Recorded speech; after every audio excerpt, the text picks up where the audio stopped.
to Battlehosts. Be a better gamer, build a better community. Welcome to Battlehosts, a podcast and website dedicated to helping you become a better 40K gamer and to build a better community of players. I'm your host, Mark, and with me tonight is Matt. Hello.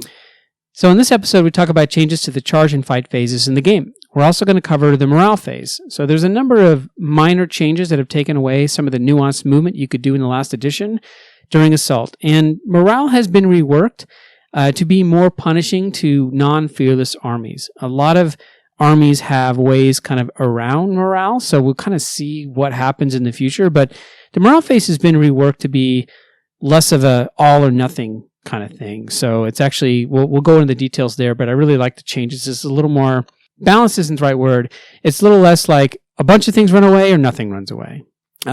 Be sure to check out all our mini episodes so you know all the changes with this edition. We're going to have 9 in total, and the last one will drop right about the time when the box comes out, which will be July 25th. So right now, the charge phase. The charge phase is 2 parts. There's the charge part, and then there's the heroic intervention part. And with the charge phase, basically, you still select a model that's within 12 inches. You can select multiple targets, but here's the thing that's very different with this new edition. If you fail to make the charge to all available targets, you fail. And this one kind of jumps right out at you because this means that you can't, because I mean, in past editions, you could go, okay, I'm going to charge these 5 units or whatever, and one of them is 12 inches away. And yeah, I probably won't roll 2 6s, but you know what the heck? It's basically just fishing for it. Sometimes you have units in 2 different directions and you could declare a charge. So you may have one unit 7 inches one way and then, 5 inches the other. And you might go, well, I'm going to charge both these units. You have no intention of charging both of those units. You're just trying to see, I really want to get to that 7-inch one, the one 7 inches away, but I'll settle for the one that's 3 inches away. So no more of that. Like that's actually changed with this new edition. Yeah, that's really going to change the way that we declare targets in the charge phase because you can't really hedge your bets of, oh, hey, I really, really want to get to this unit, 10 inches away, but hey, I will settle for this unit that is 4 inches away and wrap and trap it and get to that other unit later. So, like you said, so it really, brings up the opportunity to make some bad decisions. I mean, to be honest with you. Yeah, for sure. And the thing about it, it's interesting. Charge before you charge to get extra movement. So oftentimes you do a lot of this like, I might charge if I get it. That's great. I'll get more movement out of it. Charging used to be a way to kind of keep things alive, like big units of stuff. The wrap and trap, the things we talked about that you saw a lot in the last edition. I kind of feel like this plus the stratagems that we discussed last time, the ones where you can fall back without being sort of trapped, the desperate breakout, which is 2 CP, granted, but a unit can fall back over models, regardless if they don't have fly. So if your opponent has 2 CP, you can't actually trap a unit. You can trap, if you trap 2, then fine, but if you only trap 1, you're not stuck in combat and you're not safe. I kind of think this is going to make that units that rely on assault to do their damage or melee, they really kind of have to be purposeful. Like you're going into something to kill it, not to capture it and then try to tag things later, because it doesn't work that way in this edition anymore. Yeah, I could see that argument.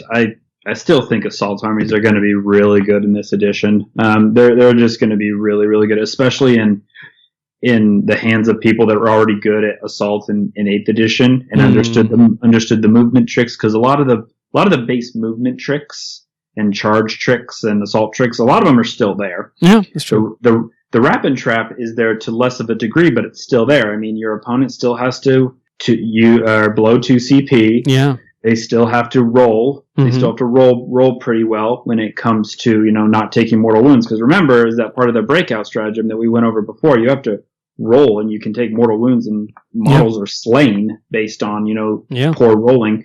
And you have to be able to get out of engagement range of that unit if you are, if you're trying to break out. That's a lot of points of failure, as I'm sure we'll find out. But I still think somebody with the hands of a surgeon or somebody that's good with assault is going to be just fine. Add into that, like, improved terrain rules that we're going to go over in another episode, reduced board size, universally it's going to be a smaller board size. But I still think it's going to be a really, really strong addition for assault armies, despite these small changes to charge. Yeah, the board sizes, I don't think people can appreciate that enough until they've played it. It doesn't feel like a lot, but 4 inches across the short edges and then an entire foot off the long, it feels very much different. And so, yeah you're right. I mean, to me, I think it's just going to change the kind of units you're going into melee with. But yeah, the short board edges mean essentially you've got if you're a shooting army, you can backline stuff, but you've got about a turn. And when we talk about the match play missions, the missions really favor going mid-board. So yeah, you can sit back and try to shoot people off objectives, but unless you're really, really doing a lot of damage, you got to move out. You got to be able to get out there and kind of mix it up a little bit. Yeah, but what if there's an obscuring piece of terrain mid-board? That too, right there. Yeah, where a lot of tables, especially a lot of tournament tables, will have a fairly big, at least one big piece of terrain in the middle of the board. I'm looking at Unova. No L's, the classics has 2 big L's in the in the middle of the board, and you're not going to be able to shoot your way out of that. Just having a couple of big beefy units just camp in the middle there, holding middle board, whether they're doing actions or holding objectives. So I mean, it's going to be harder to be a castle gunline army in this edition, I think, which I'm totally fine with. Yep. And it also, we've been locally we've been playing. Less so now, but we're figuring out ways to play, in a socially, a safe way.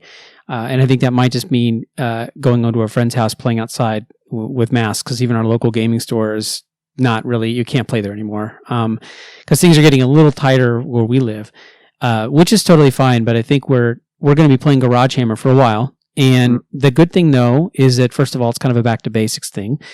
But second, it will give us a chance to kind of play around with terrain, because I don't know that we've quite figured out exactly a couple good terrain layouts. And so, yeah, I think terrain has everything to do with it, which, again, we'll cover in a mini episode, but it's not just the rules, but it's the layout of terrain that's going to make a big difference in charging or units that are assault units. Yeah, for sure.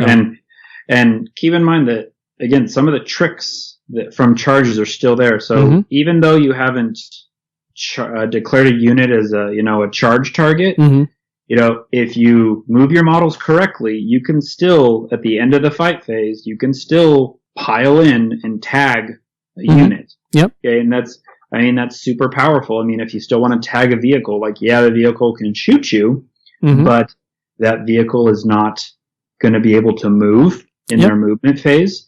That vehicle is not going to be able to, in some situations, not going to be able to shoot at the target they really want to shoot at, type thing. And they're not necessarily guaranteed to be able to get out of combat, by depending on how many shots they have. So there are still benefits to tagging things, and you can still do that. Yep, for sure. So, I mean, the rule is you can't move to within engagement range of targets that were not selected, which I think that's how it is now. You don't have to move the first model to engagement range. You just have to move and end up in engagement range of your targets. So you still have a lot of freedom to move. So once you make that charge roll, you can kind of go where you want as long as you end up within engagement range of your target. A model needs to end up in the engagement range. So first of all, there's no speculative charges for potential movement, but there's still a lot of freedom in where you move models. You can actually pile in, like you said, you can't move within engagement range of targets, or unless you've declared it as a target, you can't move to within engagement range during the charge phase. But as we get to the fight phase, there's no such restriction. You just have to end up closer to the closest model. Yeah. And there's no, how you move your models in the charge phase, just move them as long as you're within engagement range at the end of a target charge. That's it. Yeah, and in this edition, there's a emphasis placed on staying within coherency. Oh, yes, brother. Yeah, you have to be incoherent. Yes.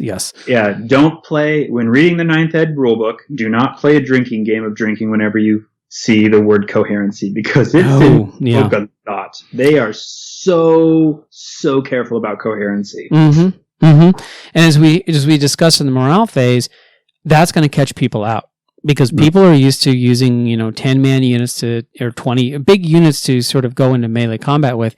You can't do that octopus arm thing that you used to be able to do, where you had the units all the way strung out back to an HQ that gave some kind of a buff. You got to still maintain coherency. So, yeah. Heroic Intervention is actually its own step, which is actually pretty good. It's after the charge step, and it's still for characters that are not in engagement range, and they can move 3 inches in their opponent's phase. So after your opponent declares a charge, after all the charges have been declared and rolled and moved and everything's been moved into, they made their charge moves, then there's a step called Heroic Intervention. Now, remember, the engagement range is 1 inch horizontal and 5 inches vertical. So that basically you have 3 inches to move to get within an engagement range, which is that really, I think of it as kind of a cylinder. It's 1 inch by 5 inches. Yeah. And once you move into engagement range, the trick is, before, if a unit moved into or heroically intervened, you couldn't swing against them. But there's no such restriction now with this addition. So if you heroically intervene with a character, that's fine, but your opponent can swing on that character with models that are actually in range to fight them. Yeah, and before, they didn't really have a heroic intervention step, and it caused some arguments, because like if you were to play, I don't know, we keep beating up on them, why change the formula? If you were playing playing a Tau army, sure, Tau aren't big on heroic interventions, right? They're not going to heroically intervene unless they brought Farsight, which right now Farsight's not bad, but before, when this was an issue, nobody brought Farsight. They'd go, okay, my shooting phase, okay, my turn's over, and the opponent, the Tau's opponent would go, hey, I need to heroically intervene. Like, oh no, I went from shooting to the end of the turn. There is no assault phase. Yeah. So you can't heroically intervene. That was a legitimate argument. Yeah. They have removed that now, because heroic intervention was supposed to happen after an enemy declares all their charges. Well, if the Tau player is not declaring any charges, the argument was you couldn't heroically intervene. They've eliminated that now, because they've made heroic intervention a part of the charge phase. Yep. Yeah. So, just like we've talked about in previous episodes, where they're just cleaning up rules. Like with the command phase, they put a name to something instead of just at the start of their turn, but before the movement starts. Yeah. They're adding heroic intervention step. And with the heroically intervening models being able to be swung at, that's pretty big. There used to be no downside to heroically intervening. It would just be, I get some extra movement, I get to keep you in combat maybe, and I get to swing at you, and you don't get to swing at me type. Now there's a huge downside to it. It's not as one-sided as it used to be, we'll say. Yeah, for sure. Oh, that's big. The other changes they made to the heroic intervention step they're subtle, but they're definitely there, because it was one of those things that really seasoned players used to kind of gotcha a little bit. For example, I know this is terrible radio, but show of hands, who has had an opponent heroically intervene against their flyer? Oh, yeah, for sure. Yeah. Mark, I know you're raising your hand over there. I am raising my hand. Yeah, you can't see it, but I am doing it. Yep. Yeah. It sounds ridiculous, but rules is written. Any character could heroically intervene towards the flyer, even though there's no way that they could attack that flyer. That's cleaned up in 9th here. You can't heroically intervene against a flyer unless the unit that's heroically intervening has fly. Unless it has fly. Yep. So that's pretty big. There were other tricks that were used, like destroyed transports. You're not allowed to charge out of transports. But what about a destroyed transport? Technically, you could heroically intervene out of that. Not anymore. Yep. There's all these little itty bitty changes. But can the Incarn heroically intervene out of a destroyed unit? Yes. I did not see anything in the FAQ about the Incarn not being able to heroically intervene anymore. Yeah, that's cool. The one they fixed that drove me up the wall was they used to be able to heroically intervene even if the character that you're heroically intervening was already engaged in combat. Yeah. I had a tank commander one time heroically intervene towards another character, towards a different character that I didn't want the tank commander to attack away from my war boss. Like, you can really do that, huh? Like, yeah, you can. Okay. Okay, buddy. Go. Yeah, it's being very clear with the rules. Again, this is the quote unquote lawyer edition, which we say with a lot of affection, by the way. We appreciate the fact that it is a lawyer edition, but yeah, it's cleaning up all those dumb little things. I feel like they had a huge notebook during 8th, and they just wrote down every insane thing they heard, and then they just went about fixing it. Yeah. So like your tank commander example. Yeah. And I think we've all seen, even if we haven't noticed it or not, I know I have. I've seen GW rules writers walking around with a pencil. It gives you the feel goods that they are in tune what's happening with their game system. Yeah, for sure. So about terrain, just briefly, if it's more than an inch in height, which is basically part of the movement phase, you actually have to climb up and over as part of your charge move. You actually climb terrain for the charge move, but you can't end mid-climb. So you have to be within engagement range, but obviously this seems like a no-duh, but you can't end mid-climb. Now, of course, fly units ignore having to go up and over terrain that's more than 1 inch in height. So the terrain feature, basically, if it has any kind of height to it, that is part of your charge move. There are 2 terrain rules, which we'll cover in another episode. One is breachable. So infantry, beasts, and swarms can actually move through walls, girders, chains, and foliage. If a terrain piece has the keyword breachable, then infantry, beasts, and swarms can actually move through them without any kind of penalty. So it's not unlike that it is now. Typically with ruins, infantry can move in and out of. By the way, charges, of course, it's the same. You don't actually have to see the target in order to charge the target. So you can, if you have an infantry squad that you're charging, it's charging another unit inside a building, for example. Even if there's no line of sight or you can't see it, you can charge through the walls of that building just like you can before. Yeah, I was hoping they would fix that, but I guess I don't know if there's a clean fix. Yeah. For that. I mean, there's a little bit of things that you're reading through this and you're just like, they didn't fix that, huh? Yeah, I know. I agree. Yeah. Well, it's okay. They fixed a lot of things. We'll just wait for 10th. Yep, for sure. The other rule is scalable. And so scalable basically is when infantry, beasts, and swarms can move up. So it's the vertical distance between floors, ceilings, gantries, what have you. So scalable is basically moving floor to floor between structures. And so scalable is a rule. Now, of course, the terrain feature doesn't have to have scalable, but ruins by one of the examples has scalable. So scalable means you can go up and down. But typically that hasn't changed, but they're specifying it here. As we talked about in the last mini episode on command phase and CP and stratagems, Overwatch isn't automatic anymore unless you're Tau.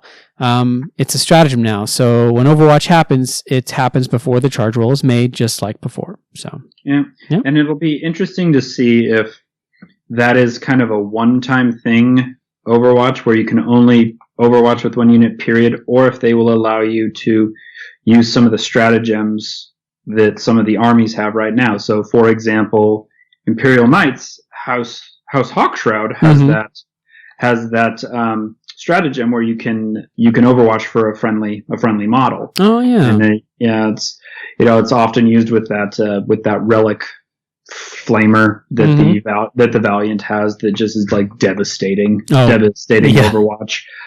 And I'd be very interested to see if they allow those stratagems to still be used. I think Salamanders also have one where you can Overwatch for a friendly unit, but yeah, I don't know. They haven't really come out and said anything to the otherwise. Is that not in the FAQ? No, I just looked. Oh, for Knights? Oh, that's interesting. Okay. Yeah, I looked for any bullet points for House Hawkshroud. I didn't see anything. If they took that out, they'd have to give them a whole new stratagem. Yeah, because that was like the meat of that stratagem. Yeah, that was their house stratagem. So really, I guess right now, rules is written in order to use that, they'd have to do both. They'd have to spend CP for both of those items. I would imagine that they would have to only spend 2 CP for the one in the book, or 2. Is it 2? The House Hawkshroud one, 2 or 3? Yeah. I just wondering if they're going to be able to Overwatch with 2 units. Yeah, interesting. That would be my question. So we'll see. I guess we'll see. Yeah, that's a good point. And every time you say Valiant, dude, every single time I go, I need to get a Valiant. Anyways, something else. So that's the charge phase. So let's go to the fight phase. You start with the player whose turn is not taking place to pick units to fight. It's a change. It is a change. Charging units always fight first, though, so just get that out. Sorry. The units that charge always have the fight first rule. So really, it only comes into play when you're rolling around to like combat that has already occurred. So let's say there's about there's two combats going on. It's my turn. I go ahead and I make a charge with the third. So now there's 3 combats going on. I get to pick and say, okay, my unit that charge goes first. My opponent then would pick one of the other 2 combats, whichever one they wanted, to be the next one. So that's actually pretty big. And as I kind of like it actually, because it sort of flips the script a little bit. So it doesn't, because, before it would be like, okay, I have these 3 combats going and I'm going to charge and create a 4th combat but it's my turn. So now I'm going to go, you go through a lot of different combats before the other player gets to do anything. So I kind of like the fact that it goes back to the opposing player to choose the first one, unless they, except charging units always go first. Yeah. So it's a small change, but it has the chance to actually make a pretty decent impact. Yeah. So pile in is 3 inches. You must end closer to the closest enemy model. So and we actually cover this a lot in our in our original a 2-part assault podcast, which was long and extensive. But here's the thing: you must end closer to the closest enemy model. Now, remember, back in the charge phase, you could just move them wherever you want, as long as you ended up engagement range. During the pile-in step, as long as you're moving closer to the closest, if you're equidistant between 2 different models, you can kind of pick which way you want to go. And if you're very, very careful about it, and you've got to be very careful and precise, you don't necessarily, this is kind of what you're talking about, Matt, you can still sort of pile in and touch a unit that's right next to your charge target.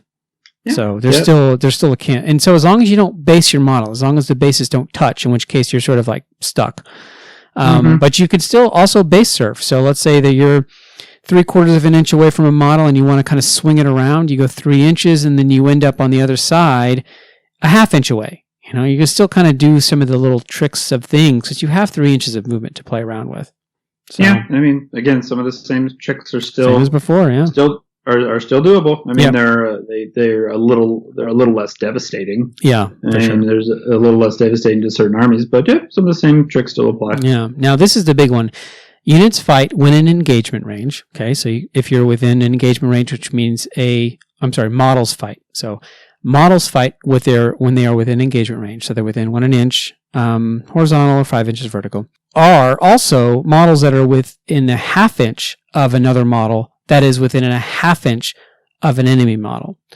So what this means is if you have a model that is 1 inch away, just within an inch, and you have a model behind it, that model behind it doesn't actually get to swing.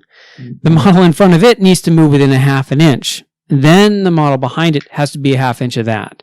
So that's very deliberate. So you can move to, keep yourself kind of way outside of engagement range, but the models behind, like the back rank or the second rank, they won't swing unless you move in within a 1/2 inch. Yeah, what this means is, work players, just put all your boys on 32s. Yeah. Stop fighting it. It doesn't matter at this point. Yeah. It officially means nothing. Yeah. It doesn't matter if you're on 25s or 32s for being able to fight deeper. No, you still are only going to get 2 ranks in. Sorry. And your models are going to look way better on 32s. This is something that Sigmar does pretty well, and that the melee units have a range. And I always wondered why 40K doesn't do that. I guess they standardize a little bit, but models can have 1 inch to 3 inches. So they don't really worry about how far they are to other models. It's just simply every model that is ranged to a model can fight. So it's a cleaner system, but I don't know, this is what 40K's decided to go with. So and it's nice because it's gonna help speed up the game. That's true. You're not measuring. Measuring is a big one, but it's also the less models you having that are eligible to fight, the less dice you pick up to roll. Let's be honest, when they have those hordes, a lot of the times they're re-rolling stuff, and so it just is going to make the game faster. For sure.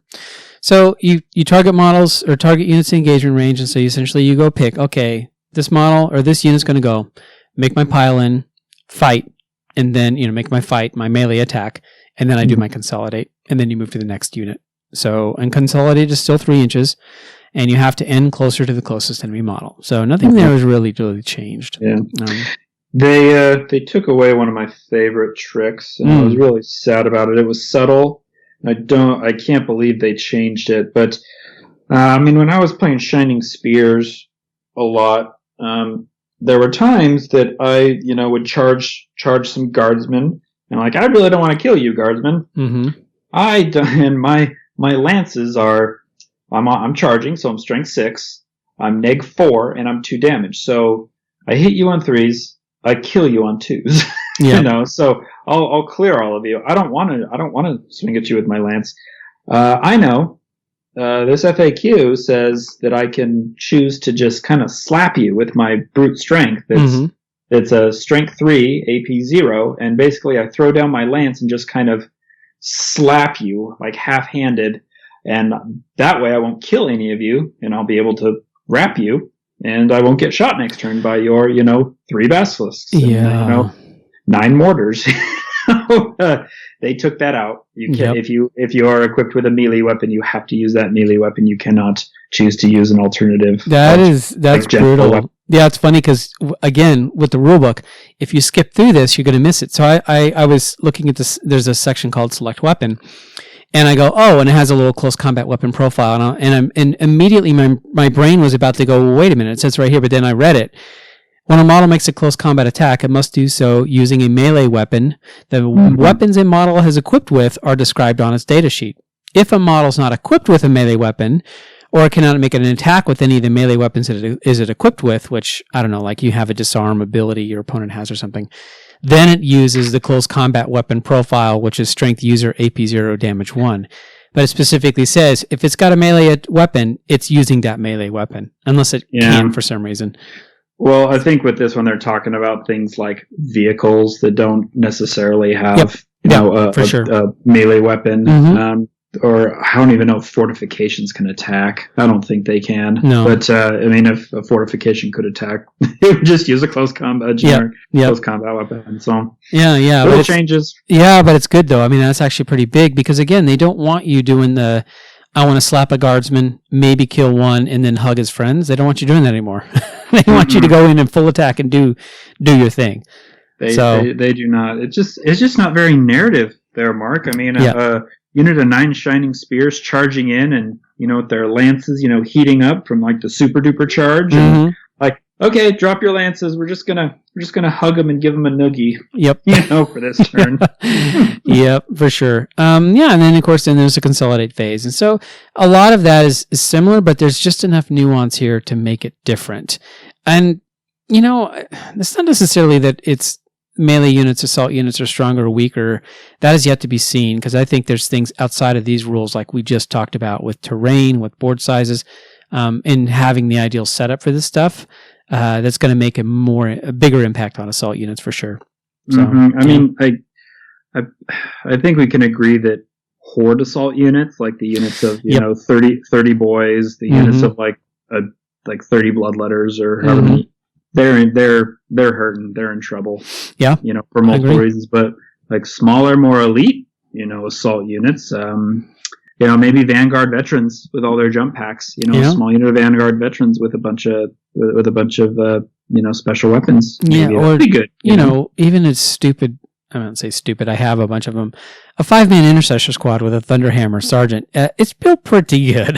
It's no slouch. They got plenty of attacks, especially if they're veterans. So, I think you're right. The units we use will be different. And if you're taking 10 models in an assault unit, it's going to be a little trickier. You're going to have to choose your targets a little different, or you're just going to have to assume that you're going to kill what you attack.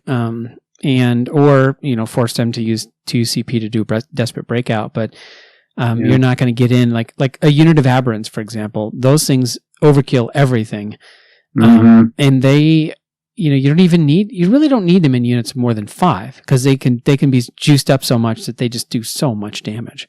So I don't know. Yeah, well, I can foresee people bringing very large units of things still if they serve a specific purpose, like an extremely large blob of cultists. I mean, to like just drop down, somehow, whether with the reinforcements rule and just veterans of the Long War and just try to blow up a target and then, have them be able to, tide of traitors back, with a few CP, and come back and all that good stuff. I could foresee big units still being taken like that, but I don't know.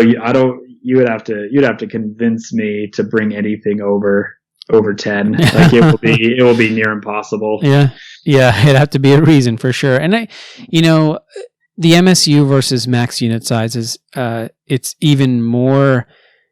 It's more in the more of a smaller unit size favor with this edition, but really you take large units because then you can apply some kind of a buff to that unit to juice it up to something really powerful. And that's why you take these larger units. And so that hasn't changed. It's just, like you said, there's got to be a real reason why you're taking a lot of models in a particular unit, I think.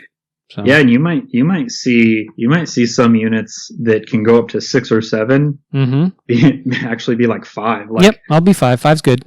Like Harlequin, like Skyweaver jet bikes, Haywire jet bikes, they couldn't come in units of 6.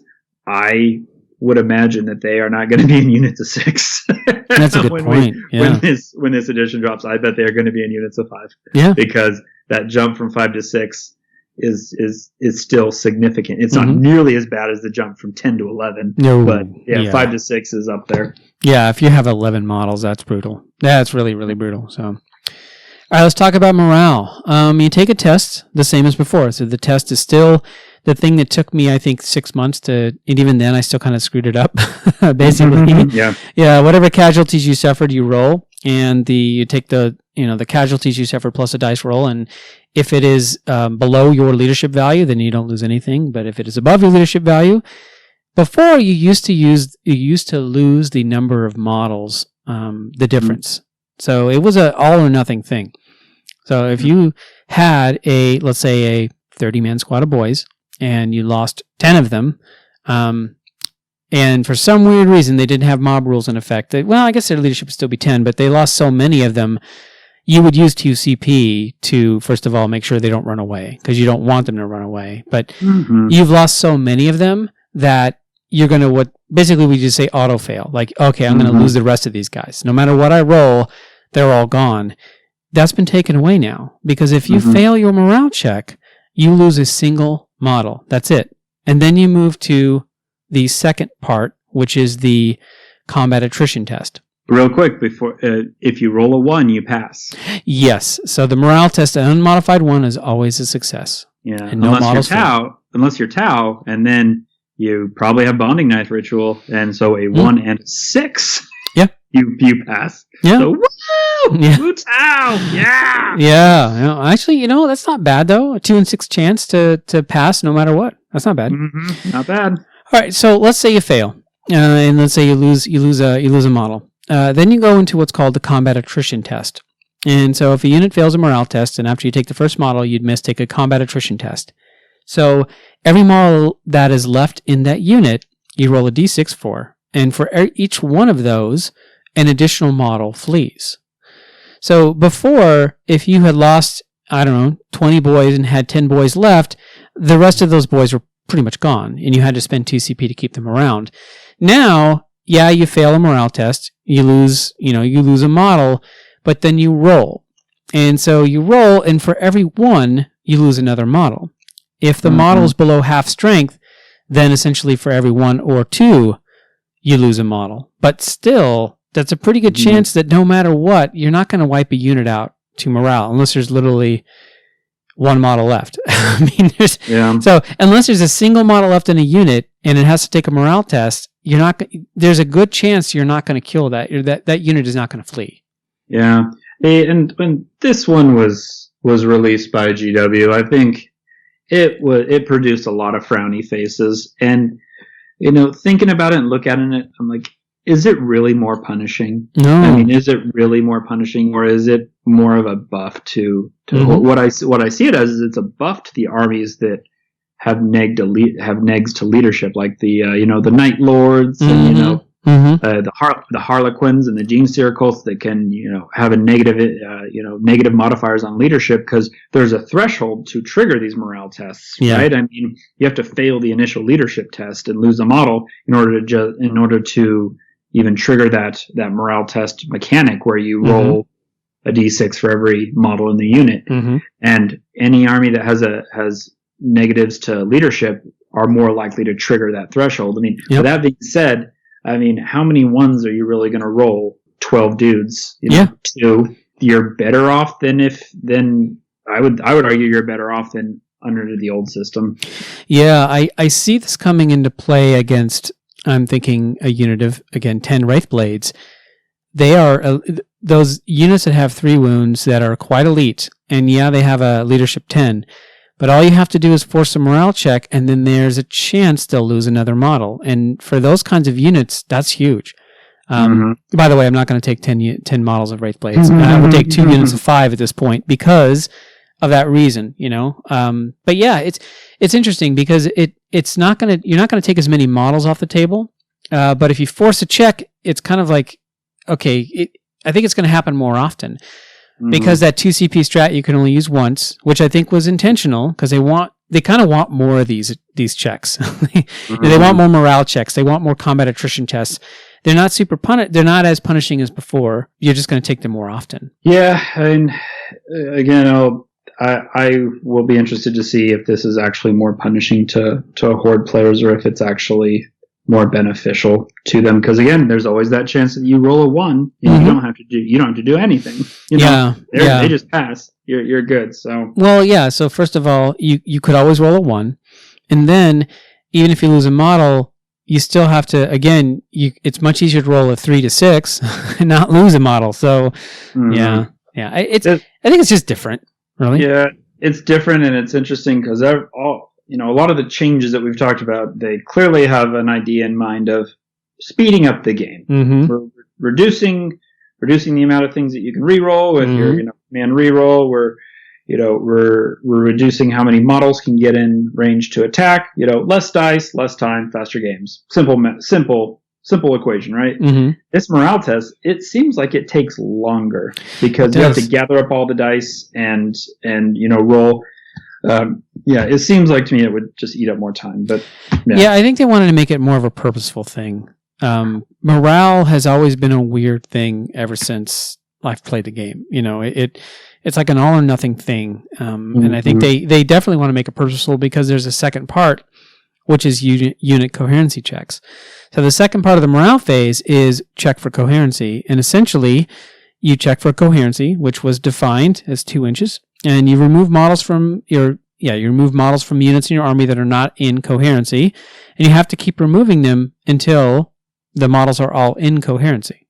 And so remember, if they are units of 6 or more, they have to be within coherency of 2 models, not just 1.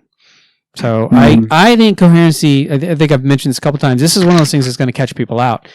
Because people are going to have those little gauges that have 2 inches, and it's really, it's a bit of a gotcha moment, but basically take the gauge and go out, out, out. Okay, remove those models. I can see this happening in an event. In my mind's eye, this will happen probably to me. And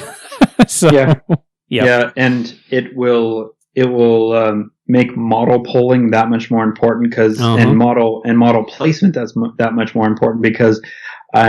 Think about like special weapons and, units, models with special weapons in a unit. You have to be very careful where you place them because when you remove models, you have to remove them in a way that maintains coherency. Yep.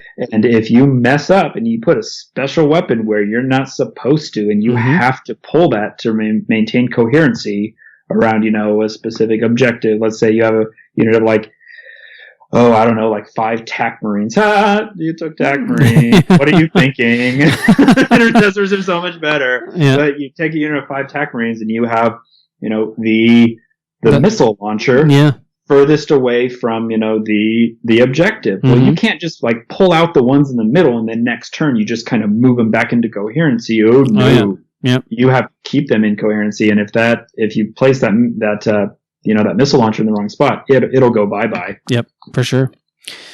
All right. Well, that is morale. So that is assault and morale. That is really the end of the main rules in the new edition of 40K. So we'll come back in a minute here, but let's take a break and let's hear a word from our sponsor, DGT. We all love Warhammer 40K, but sometimes games just take too long.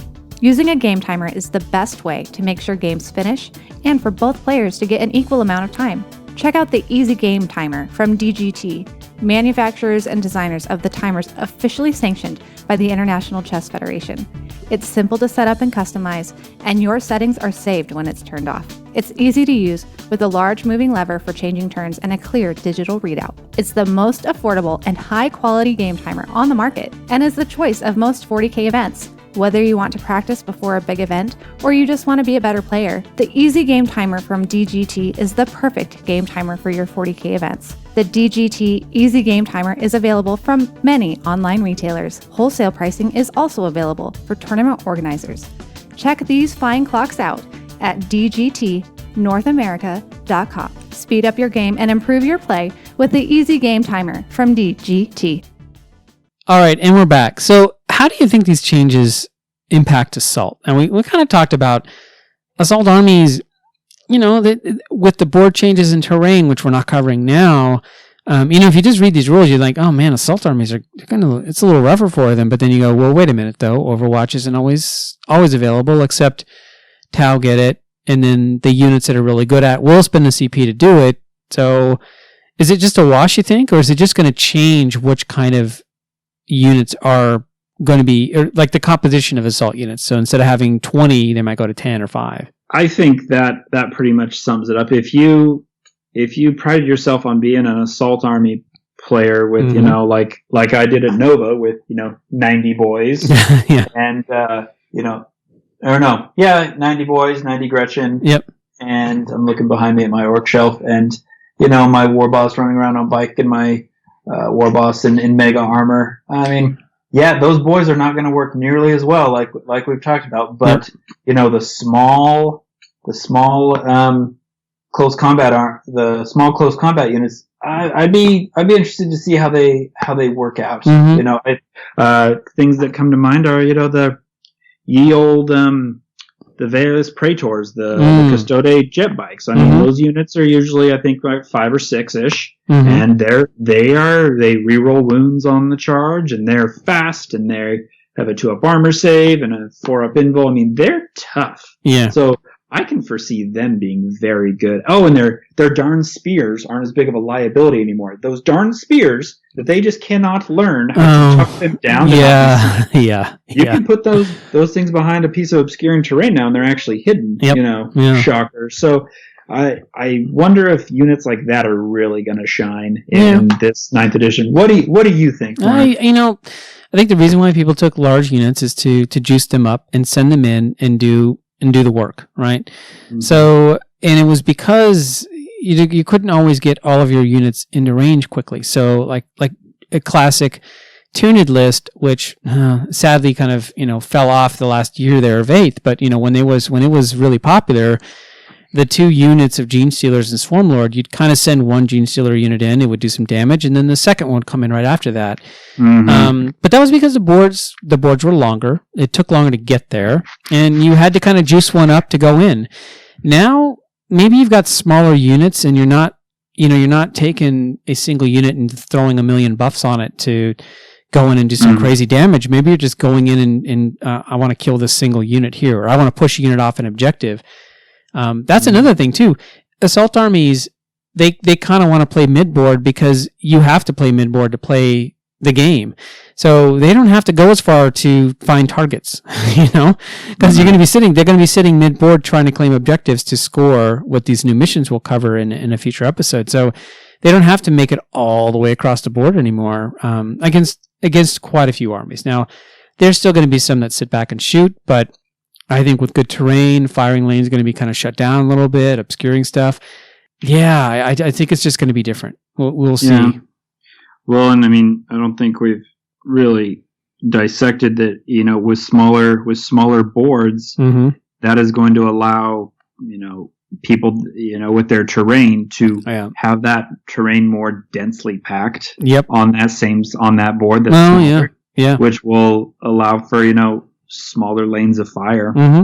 And not that this is the shooting episode, but I wonder how good barrage is going to be in this edition, or the ability to shoot without requiring line of sight. I bet it's going to be at a premium. Yeah, this I mean, edition. it was last, right? So, Yeah. I don't think it's gotten any worse. That's for sure. No, it hasn't. And I mean, there's going to be armies that can still fight in large hordes. Tyranids come to mind because they have synapse. Mhm. I mean, they automatically pass morale checks, so a lot of these morale mechanics just don't apply to them. But that doesn't make blast weapons any less devastating against them. Yeah. But assault's going to be really good. It's just going to look a little bit different. Yeah, agreed. Yeah. All right. Well, thank you so much for listening to our show. We love to hear from our listeners, so please feel free to message us on Facebook or email us at thebattlehosts@gmail.com. If you'd like to support us, you can help us in a few different ways. You can tell your friends about us. You can like us on Facebook.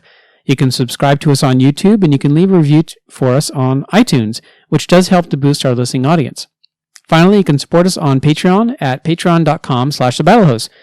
For as little as $1 a month, you can help us with the cost of running the show and staying engaged with the 40K community.